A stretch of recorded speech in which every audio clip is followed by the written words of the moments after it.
uniknya Iran adalah ketika dia diembargo oleh Amerika dan setelah itu terjadi perang dengan Iran, tetapi konsolidasi ekonominya, konsolidasi militernya, konsolidasi sosialnya justru makin menguat.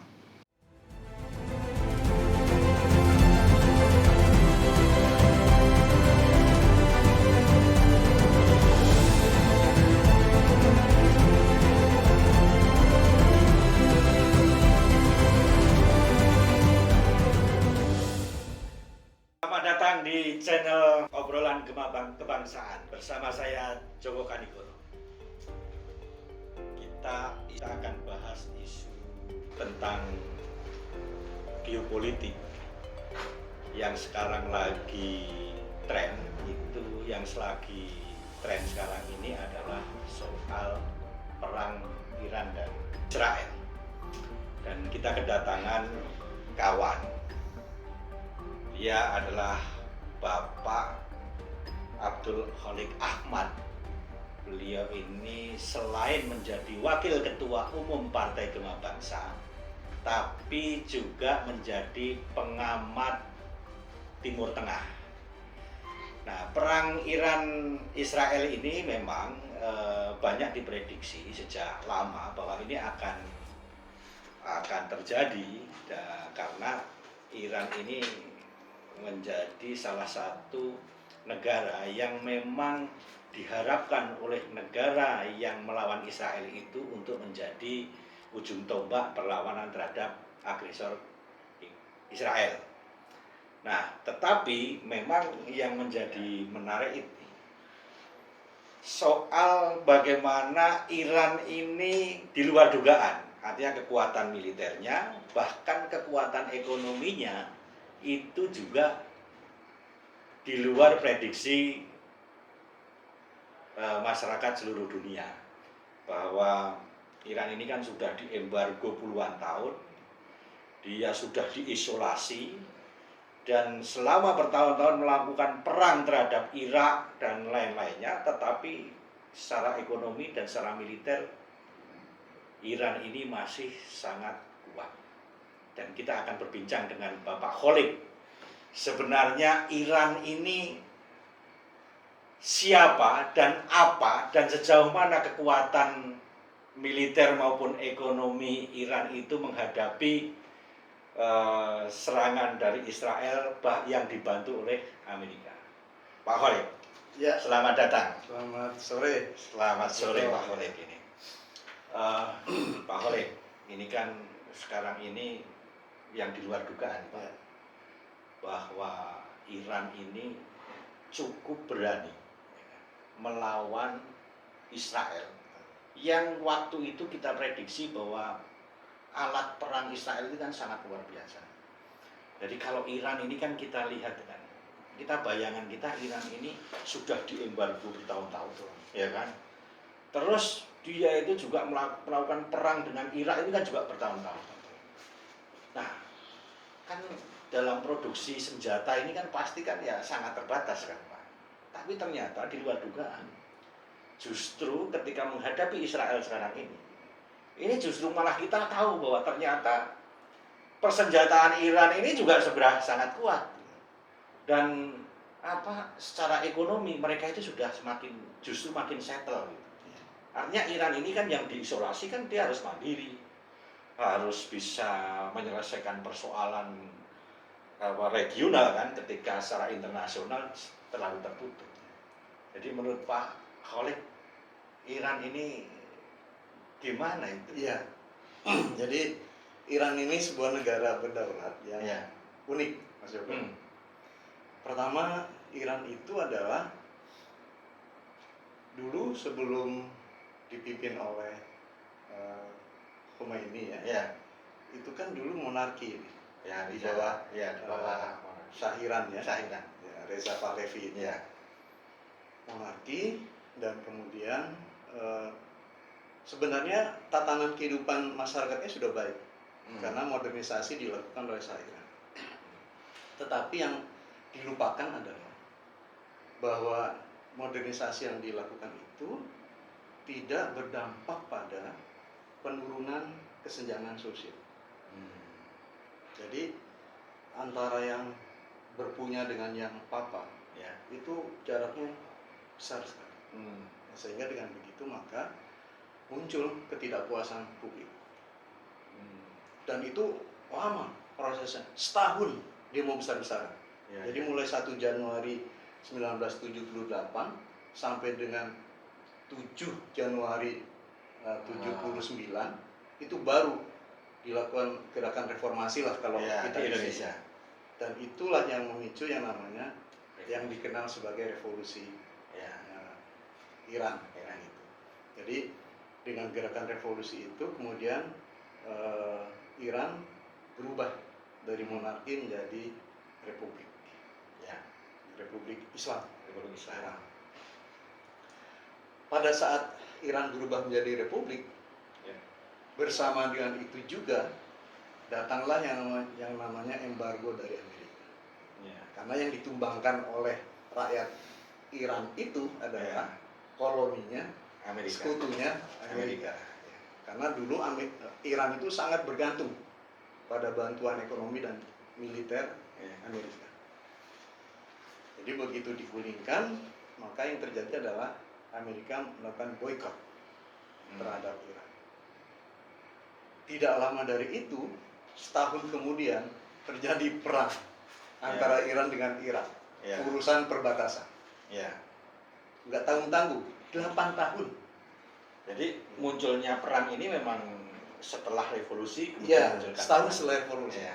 Jadi revolusi Iran itu 1979, kemudian perang Irak-Iran itu dimulai 1980 sampai 1988. 8 tahun. Ya. Uniknya Iran adalah ketika dia diembargo oleh Amerika dan setelah itu terjadi perang dengan Irak, tetapi konsolidasi ekonominya, konsolidasi militernya, konsolidasi sosialnya justru makin menguat. Jadi dengan kemampuan-kemampuan ini yang tadi diistilahkan oleh Mas Joko adalah Iran tak terduga, ya ini hasilnya. Sekarang kekuatan militer Iran itu luar biasa. Dia sudah bisa ciptakan rudal balistik. Yang kemarin sudah yang rudal apa? Hipersonic. Kemudian ada rudal jelajah. Itu yang bisa cari objek yang harus menjadi sasaran. Kemudian ada drone yang sangat modern. Dan yang paling penting, pertahanan udara dia itu luar biasa sekali. Jadi artinya memang Iran itu satu negara berdaulat yang menurut saya patut kita pelajari soal kemandiriannya, soal semangat survivalnya. Itu yang tinggi luar biasa. Tapi Pak Khalid, ini kita bicara soal geopolitik. Bahwa Iran ini kan dalam posisi geografisnya. Kenapa kemudian Amerika dulu itu punya kepentingan? Itu kan memang Iran ini pertama dia berpenghasil minyak. Betul. Minyak dan gas. Minyak dan gas kan. Yang kedua, bahwa posisinya di sebelah Irak yang waktu itu memang musuhnya Amerika kan. Betul. Jadi memang Iran ini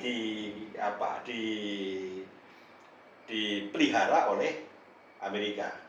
Begitu juga secara posisi ekonomi internasional, kan Iran punya Selat Hormuz. Ya kan, Hormuz. Ini kan menjadi satu kunci perekonomian di Timur Tengah, khususnya soal minyak dan gas kan. Nah, jadi ketika revolusi Iran kan sadar betul ini bahwa kami ini adalah saksi kunci adalah kunci ekonomi dunia ini. Betul. Ya kan, yang pasti Amerika ini punya kepentingan. Maka kemudian begitu terjadi revolusi dipegang Iran itu, maka Amerika ini merasa terpukul. Maka diambillah Irak ini kan Pak. Gitu. Tapi kan sebenarnya Irak ini kan tidak memiliki potensi ekonomi seperti Iran gitu kan. Gitu. Nah ternyata Iran ini bisa mengkapitalisasi posisi dia itu Pak. Saya masih bayangan saya yang agak aneh ini ketika di embargo ini tetapi dia secara regional dia bisa memfusikan sumber ekonominya itu menjadi kekuatan ekonomi yang cukup besar. Gitu. Ada kata kuncinya, Ya. Mas Joko. Karena sejak revolusi Iran itu bergelora, tingkat partisipasi masyarakatnya luar biasa. Jadi kalau kita bicara partisipasi itu kan ada 3 aspek situ ya. Ada social support, social demand, dan ada social control. Jadi masyarakat bisa menyampaikan aspirasi, masyarakat bisa mengontrol, masyarakat juga bisa menuntut. Nah, 3 hal ini mendapat pelayanan terbaik dari pemerintah Iran saat itu. Dan diberi ruang yang besar. Oleh karena itu maka terjadi konsolidasi kekuatan meskipun dalam suasana perang dan dalam suasana boikot. Ya. Tapi kalau memang ya karena gini, mungkin Iran ini kan pernah jaya sebagai bangsa Persia itu ya kan. Artinya secara kultur memang itu terbangun oleh masyarakat Iran kan, dan dia memilih mazhabnya itu kan sebagai mazhab Syiah. Nah, tetapi kan mazhab Syiah itu kan setelah revolusi Iran kan Pak, baru kemudian mazhab signifikan itu berkembang kan gitu.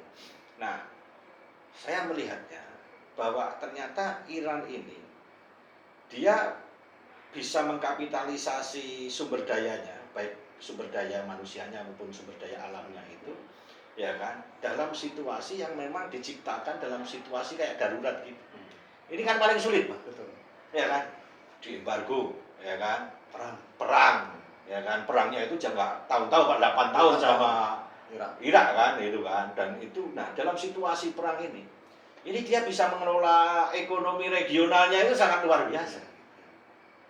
Ini menurut saya Iran ini bukan apa ya, kan orang menyepelekan dulu kan, ini negara miskin, terus diembargo dia nggak punya apa-apa, tapi ternyata bisa produksi senjata. Dan ketika kita ke sana itu ternyata masyarakatnya itu juga makmur juga Pak. Dan jangan lupa Iran itu juga sebenarnya plural juga suku bangsanya. Suku bangsanya plural, ya benar. Plural. Tetapi dia punya kemampuan untuk mengintegrasikan semua potensi masyarakat. Ya tentu kalau sekarang kekuatan Iran ada pada ideologinya ya. Syiah gitu. Syiah dan Republik Islam kan? Ya, Republik Islam. Nah, tetapi yang kita harus lihat adalah bahwa kemampuan mengkonsolidasi kekuatan dalam suasana darurat itu yang luar biasa. Luar biasa itu. Kenapa? Karena menurut saya Iran punya daya survival yang luar biasa. Ini yang menjadi Amerika ini merasa khawatir. Ya. Kan sebetulnya kan kalau Israel ini kan proksinya Amerika kan, artinya ketika kemudian dulu Palestina Israel, konflik Palestina Israel, Lebanon dan sebagainya, Iran kan selalu diam kan gitu. Nah, kayaknya begitu Iran ini diam, ini justru Israel kan yang menyerang duluan Iran kan sebetulnya. Ini kan sebetulnya kayak ini kok diam aja ini kan, jangan-jangan ini apa? Atau kecurigaan saya malah begini Pak, kan ketika diembargo kan produksi senjata kan nggak bisa dideteksi Pak itu. Betul. Ya kan, orang barangnya nggak dari luar nggak bisa masuk gitu kan. Nah mungkin ya kan Amerika menggunakan Israel untuk sebagai proksinya untuk bisa melihat bahwa Israel itu punya senjata seperti apa. Test the water. Iya kan, test the water kan. Dan apakah Iran terpancing? Atau menurut Pak Khalid memang Iran sudah saatnya menunjukkan nih bahwa bangsa Arab ini juga kita punya kekuatan militer yang kuat. Iya, saya kira yang mengapa Iran kemudian bangkit ya. Saya melihatnya Iran juga punya nurani kemanusiaan yang tinggi. Karena yang namanya perlakuan Israel kepada Palestina itu kan sudah di luar batas. Sudah sangat brutal ya. Betul, sangat brutal. Sangat brutal. Seluruh perjanjian internasional dilanggar. Ya. Kemudian hal-hal yang terkait dengan komitmen kemanusiaan juga tidak mendapatkan akses apapun. Ya. bahkan bantuan kemanusiaan bisa Ya. dinyahkan kan begitu. Jadi begitu Iran merasa bahwa ini adalah saatnya harus bangkit, kemudian simpati publik kan luar biasa, publik internasional, terutama umat Islam, karena dianggap Iran melakukan tindakan yang mewakili perasaan umat Islam sedunia. Gitu. Benar. Jadi ini yang kemudian umat Islam di belahan dunia manapun merasa senang dengan kehadiran Iran melakukan serangan balik kepada Israel. Gitu. Dan kemudian itu menjadi sesuatu yang heboh karena dunia baru melihat ternyata persenjataannya Iran itu luar biasa dan modern. Modern kan? Ya. Nah kan kalau saya melihat nih Pak, mungkin Iran itu juga sadar ya bahwa sebetulnya target Amerika itu bukan Iran juga, gitu kan? Ya kan, target Amerika ini kan sebetulnya kan kalau menguasai secara teritorial karena ingin menguasai Selat Hormuz itu kan Pak, gitu kan. Tetapi kan kayaknya saya itu melihatnya bahwa Iran ini kan untuk sebetulnya sebagai alat, sebagai proksi untuk Cina kan, untuk melawan Cina dan Rusia. Meskipun Rusia si Putin sudah mengatakan kita akan nggak bantu Iran gitu kan, karena apa? Karena warganya orang Rusia di Israel itu ada berapa juta kan gitu. Tetapi tiba-tiba 2 hari yang lalu kan nggak salah, ya kan, Menlu Iran datang ke sana. Terus dalam waktu yang sama ada pesawat dideteksi, pesawat dari Cina datang ke situ entah membawa apa, ya kan. Jadi menurut saya sebetulnya Israel ini kan sebetulnya kan sebagai proksi dari kekuatan dunia kan, kekuatan global. Nah, Iran merasa bahwa inilah saatnya saya, ya kan. Jadi ketika dia jadi proksi, dia sadar, ini saatnya lah saya membuktikan untuk melawan Israel kan gitu. Kalau saya melihatnya seperti itu. Nah, tapi yang penting itu menurut saya sekarang ini kemampuan Iran untuk dia bertahan. Artinya bertahan dari zaman setelah revolusi, terus setelah embargo, bahkan itu bukan embargo aja Pak, diboikot. Ya, diboikot, terus perang Iran dan sampai sekarang ini. Ini yang menurut saya ketahanan. Artinya ada ideologi yang bisa ditumbuhkan di masyarakat Iran ini. Ideologi kemandirian seperti apa yang menurut Pak Ahok? Ini kan versi Timur Tengah kan, jadi seperti apa? Ya, saya kira kata kuncinya ada pada kemandirian itu ya. Jadi artinya bahwa semangat untuk survive itu ada pada setiap diri warga negara Iran. Dan itu dibangun sebagai sesuatu yang menjadi kekuatan ideologis. Itu yang bisa artinya dan ini negara Islam Pak. Betul. Ya, bayangan kita ini kan negara Islam itu kan pasti terbelakang, ya kan. Dan apalagi di situasi perang gitu. Tapi ternyata kok Iran ini justru lebih modern, ya kan? Cara berpikirnya modern, perniagaannya modern, semua serba modern. Ya, yang orang tidak duga itu adalah bahwa Iran itu sebenarnya bukan hanya kaya dengan sumber daya alam berupa minyak, bumi dan gas alam, tetapi dia juga punya pertanian dan perindustrian yang modern di Iran. Gitu. Sehingga salah satu yang menonjol dari industri di Iran itu ya industri militernya kan. Bahkan industri nuklirnya kan mengkhawatirkan dunia. Gitu. Jadi saya kira memang Iran saat ini sedang menunjukkan bahwa saya juga punya harga diri. Benar. Sehingga dengan begitu maka Iran ingin menunjukkan kepada dunia bahwa meskipun dalam suasana diboikot, embargo, pasca perang yang kelamaan dan segala macam, dia tetap survive. Nah, kata kunci tadi, karena masyarakatnya itu adalah hidup dalam suasana yang tingkat partisipasinya tinggi untuk membangun bangsa dan negaranya. Nah, kan ini soal Syiah ya Pak ya, soal Syiah. Artinya ketahanan melawan Amerika ini kan antara Irak dan Iran itu kan sama-sama digempur Amerika. Iya, iya. Karena kalau dulu kan kalau Irak itu kan si Saddam Hussein karena melawan Kuwait kan. Iya. Nah kalau ini kan karena melawan Israel. Iya. Tapi kan soal daya tahan. Kalau Israel itu kan kalau nggak salah waktu 1 bulan lah itu habis. Kira-kira kalau Iran ini menurut Pak Khalid Saya kira ketahanan Iran jauh lebih lebih panjang. Karena dia sudah punya pengalaman dalam hidup yang penuh tekanan. Tekanannya. Gitu. Di embargo sampai hari ini boikot Amerika belum dicabut. Ya. Kemudian pasca perang dari tahun 88 sampai saat ini, Ya. itu sudah merubah mindset orang Iran bahwa perang itu tidak harus menjadi sesuatu yang menyedihkan. Ya. Tetapi ini harus menjadi alat pemacu untuk maju. Ya. Gitu. Sehingga kondisi masyarakat Iran hari ini Ya.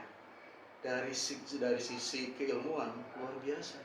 Ya. Banyak peneliti muda dan yang punya nama berasal dari Iran ya.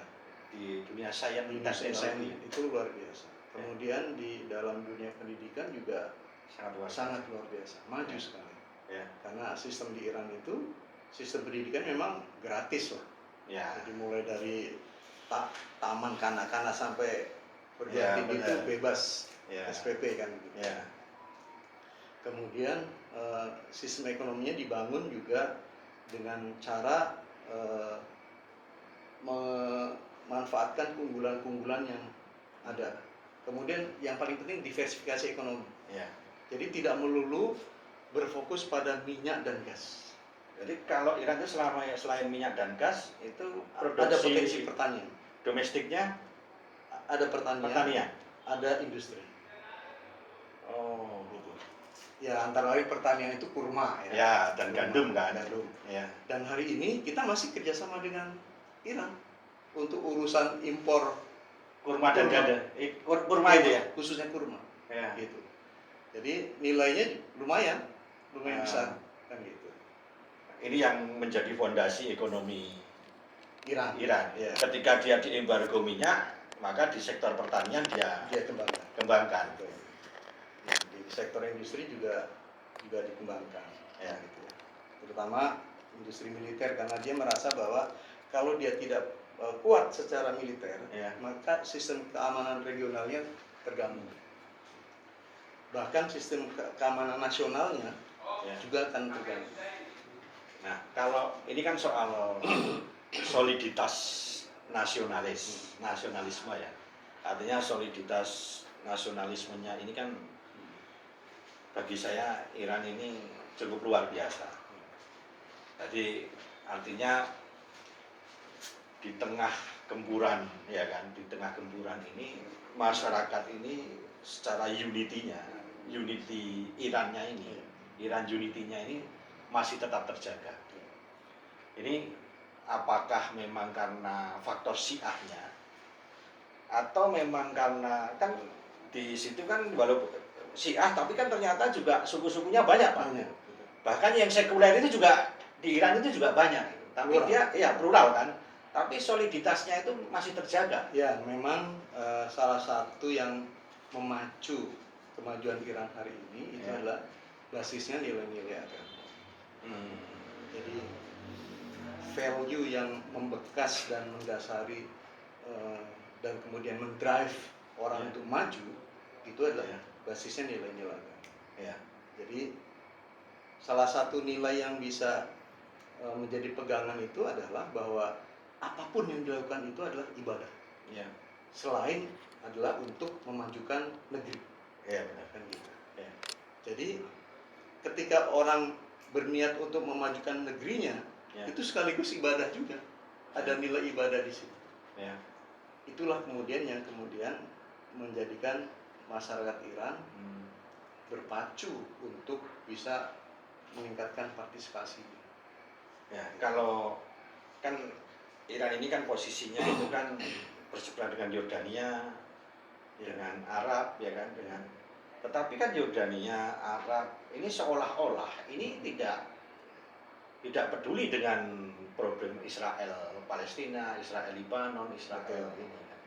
Nah, kalau kata Pak Khalid tadi bahwa ini bisa menyatukan umat Islam. Nah, pusat Islam ini kan menurut saya di Arab gitu ya.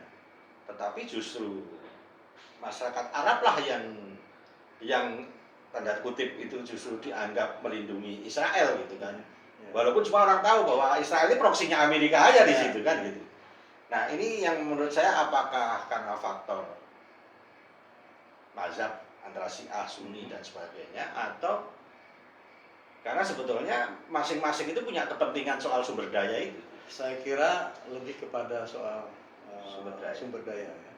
Soal agama, soal ideologi itu sebenarnya faktor penguat saja. Ya, dan itu individu-individu mungkin ya kan gitu ya. Tapi konflik apapun sebenarnya sumbernya adalah berebut sumber daya. kekayaan alam, Ya, sumber benar. daya. Ya. Jadi hemat saya sih, mengapa Iran hari ini bangkit? Karena dia merasa kalau dia tidak kuat, dia akan dijajah, dia akan diintervensi. Ya. Oleh karenanya maka ketika perasaan itu muncul bahwa saya harus bebas, saya harus merdeka, saya harus bisa bangkit sendiri, maka kemudian ini yang menjadikan Iran lalu dihargai oleh tetangga-tetangga sekitar kawasan. Gitu. Dan sekarang pride Iran luar biasa, karena orang di banyak negara di kawasan Asia terutama itu sudah menaruh hormat pada Iran. Yang tadi saya sebut misalnya mengapa umat Islam sedunia itu respect kepada Iran, karena dia berani satu-satu negara yang melawan Israel. Negara-negara Arab tidak senyata Iran dalam membela Palestina. Itu makanya kemudian banyak orang yang meragukan bahwa ini nggak akan menyeret ke perang dunia ketiga karena tidak bisa melihat negara-negara tetangga untuk melawan agresi dari Israel dan serangan dari Amerika. Ya, karena memang pada umumnya negara-negara Arab itu kan Timur Tengah itu sudah dalam kooptasi Amerika. Ya, gitu.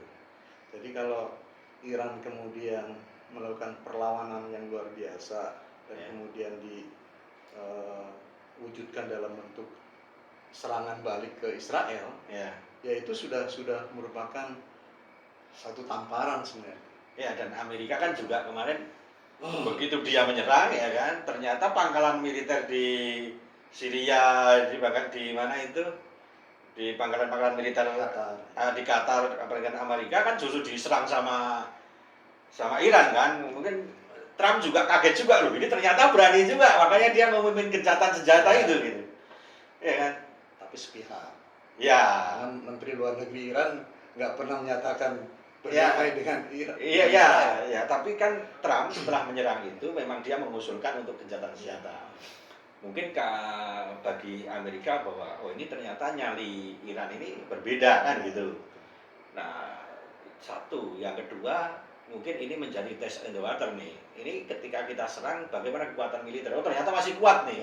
Ini kan juga membuat mikir Amerika juga kan gitu. Nah, dan masyarakat Amerika, masyarakat dunia itu juga pasti berpikir ini kalau serangan ke Iran itu masif, ini kan yang dirugikan warga Amerika kan. Nanti muncul lagi kan kekhawatiran ya, walaupun kita belum bisa melihat bahwa apakah produksi teroris itu dari Iran kan belum bisa melihat, tapi kekhawatiran masyarakat dunia begitu diserang maka teroris akan kembali muncul. Setidaknya solidaritas Islam itu muncul. Islam akan muncul. Ya, ini yang membuat kemarin Pak Hendro Priyono menganggap bahwa ini perang ini paling sekitar 6 bulan selesai karena ini tidak mungkin panjang gitu. Kecuali gitu kan. Kalau Iran ya begitu dia bilang gitu udah serang lagi aja gitu kan. Gitu. Nah, itu yang menurut saya bahwa Iran ini ketika dia tidak terkalahkan maka dia akan menjadi satu kekuatan besar di Timur Tengah yang nanti akan bisa menggalang kekuatan negara Islam di sampingnya itu. Ya. Jadi ada beberapa pengamat yang mengatakan kalau Iran ini nggak kalah maka dia akan menjadi leader, ya kan? Ya. Leader. Maka di Amerika sekarang sudah muncul isu nih bahwa Khomeini itu menjadi supreme leader. Artinya supreme leader artinya leader yang terbaik, pemimpin agung gitu kan. Nah, tapi kalau dia diserang terus, ya kan, justru akan menimbulkan solidaritas. Betul. Nah, justru nanti Khomeini akan menjadi naik. Tapi kalau nggak diserang, ya kan, dia akan menjadi kekuatan yang besar. Ya. Jadi kan, karena gini, sistem politik di Iran ya, itu yang namanya Ali Khamenei ya, itu adalah pemimpin agung, pemimpin tertinggi ya, yang punya dua kekuatan. Pertama, dia adalah memimpin angkatan bersenjata. Jadi angkatan bersenjata itu bukan dipimpin oleh presiden, langsung tapi oleh pemimpin agung. Ya. Kemudian yang kedua, dia juga menjadi kepala intelijen sekaligus. Jadi kekuatan intelijen itu di bawah Ali langsung Khamenei. Imam besar itu. Imam besar itu. Ya. Pemimpin agung. Jadi presiden itu ya memang pemimpin administratif. Kalau Gitu. kalau di negara Republik itu kan ini presiden, presidennya Khamenei, ini presiden itu perdana menteri. Kalau di parlementer. Parlementer ya kan. Jadi sifatnya administratif. Ya. Meskipun lewat pemilu. Lewat pemilu ya.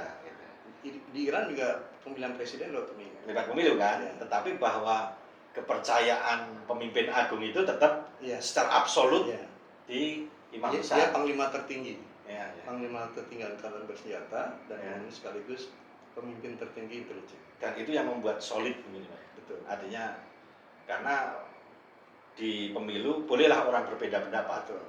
Tapi ketika imam besarnya itu bicara, ini sudah menjadi satu kesatuan. Jadi itu fatwa politik yang harus Dipelajari. diikuti dan dipelajari. Iya. Nah, dalam konteks perang ini, Pak, ini kan pasti ketika selat Helmut ini Helmut itu Ya. ditutup, pasti krisis global pasti terjadi. Artinya minyak sebentar lagi pasti akan naik. Sekarang sudah terasa kenaikannya sudah di atas 3% Ya. harga minyak dunia. Iya, tiba-tiba kita nanti mau beli cabai naik lagi, beli padi, beli pakaian naik dan sebagainya, imbas politik, Ya. iya kan? Itu yang dikhawatirkan oleh Amerika, Ya. penutupan selat Hormuz itu. Karena Ya. 80% perniagaan dunia Lewat selat Hormuz itu. Nah, kalau menurut Pak Khalid nih, kalau ini tetap masif nih, kan Iran kan pasti akan melihat nih, pokoknya saya masif aja, karena nanti Rusia sama Cina pasti akan ikut campur. Maka Iran tidak mau berhenti, meskipun Trump sudah mengatakan bahwa sebaiknya gencatan senjata, tapi tetap Iran sekarang tetap membuat itu.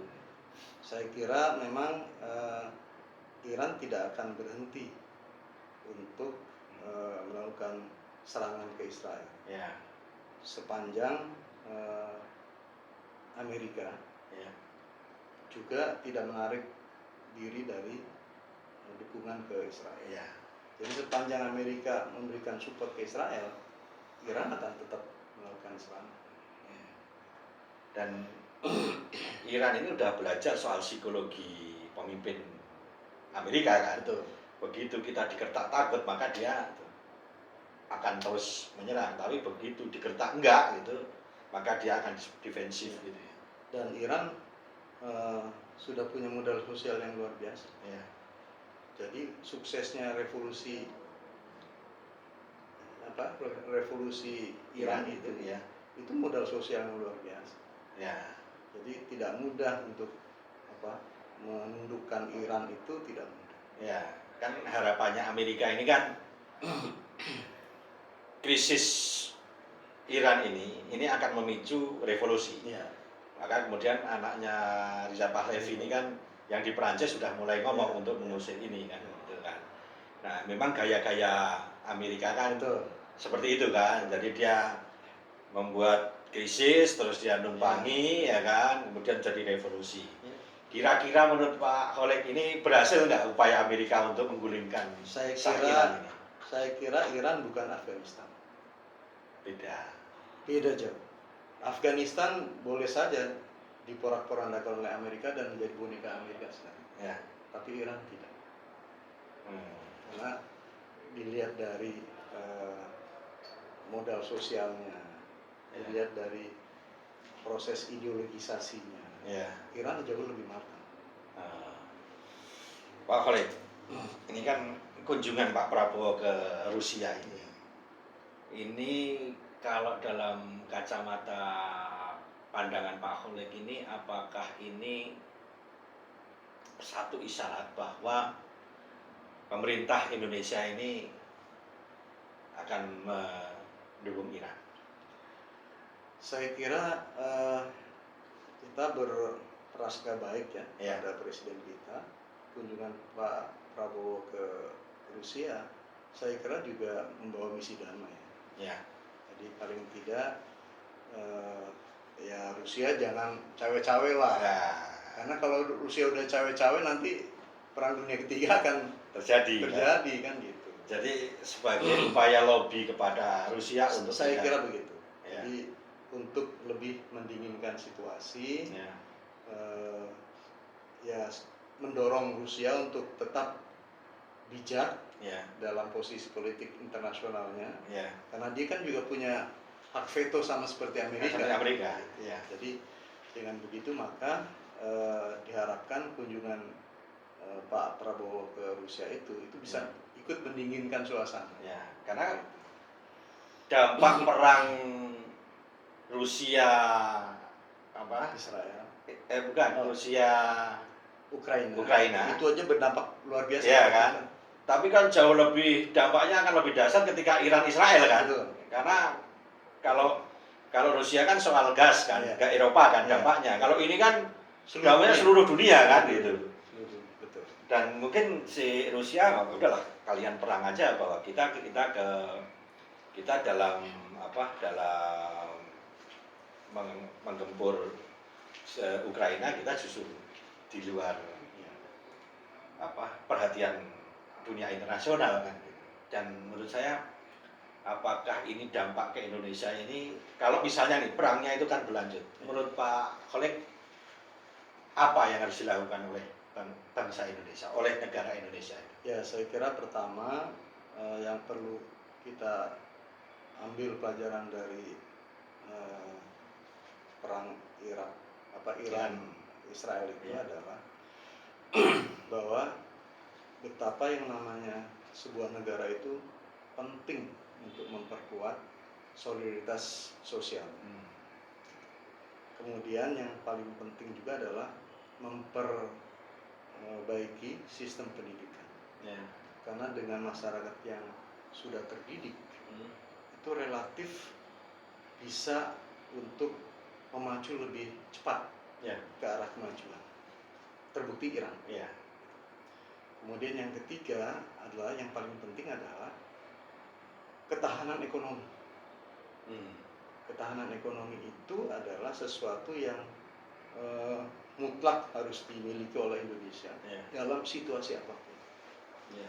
Kita begitu kena COVID berantakan. Hari ini belum itu nggak ada 1 tahun udah berantakan. Betul. Sementara Iran ini hampir 8 tahun di embargo sampai hari ini. Sampai hari ini kan? Sejak tahun 79. Berarti kan hampir 40 tahun di embargo.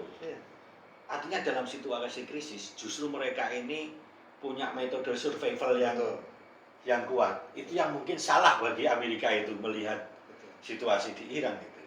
Jadi hemat saya, itulah pelajaran yang bisa kita ambil dari perkembangan Iran hari ini.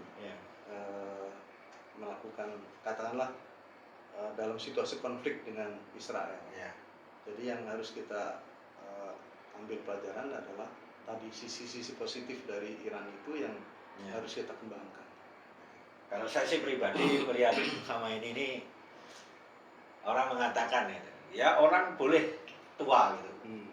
usia itu hanya angka, tapi soal nyali itu itu yang menurut saya itu. Nah, Indonesia ini menurut saya ya butuh nyali, dan kayaknya Pak Prabowo ini dia punya nyali yang cukup kuat untuk menghadapi tantangan global ini. Jadi Pak Khalid, ini kita tunggu perkembangan konflik Iran dan Israel ini, apakah ini akan berlanjut panjang. Kalau berlanjut panjang pasti dampak krisis global pasti akan terjadi, dan Indonesia pasti juga akan kena imbasnya, ya kan? Ataukah ini memang akan dipelihara oleh Cina, oleh Rusia, oleh Amerika sebagai pertarungan kekuatan antar negara ini? Karena saya curiga sebetulnya Amerika ini kan sebetulnya yang mau dihantam kan Cina ini sebetulnya, menggunakan krisis menggunakan konflik Iran dan Israel. Nah, Pak Khalid, nanti kita akan bahas lagi, karena sampai detik ini Iran itu masih melawan. Betul. Dan serangan-serangan masih dilancarkan. Masih berlangsung. Ya, dan sepertinya Iran akan membuktikan pada dunia bahwa negara Islam ini adalah bukan negara yang lemah. Dan kekuatan militer yang dimiliki itu cukup kuat untuk bisa meratakan tanah Israel. Bahkan sesungguhnya Khamenei mengatakan bahwa Israel itu harus hilang dari peta bumi, peta dunia gitu. Nah, kita akan tunggu dalam perbincangan obrolan kebangsaan untuk mencermati situasi geopolitik yang sekarang ini terfokus di perang atau konflik Iran dan Israel.